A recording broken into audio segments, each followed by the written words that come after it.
We are called to build the kingdom of God with a sword in one hand and a hammer in the other.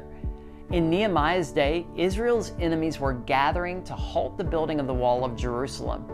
While their plots were intended to be secret, word of the coming attack reached Nehemiah, and preparations were put in place for the construction to continue.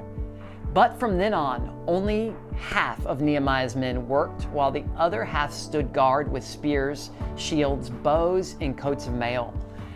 The leaders stationed themselves behind the people of Judah who were building the wall. The laborers carried on their work with one hand supporting their load and one hand holding a weapon. Nehemiah 4:16-17. In our efforts to defend the biblical roots of America and its foundational values of freedom, equality, and self-governance, we must be ready with swords and hammers to build and to protect freedom from those who would try to take it away.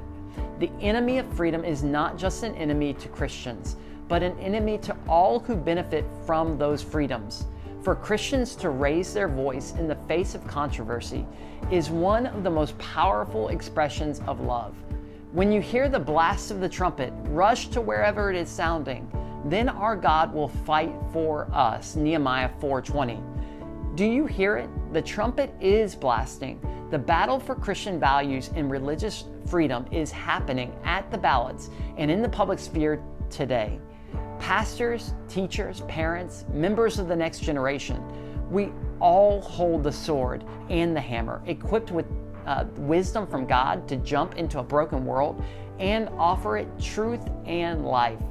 We are called to build the kingdom of God with a sword in one hand and a hammer in the other.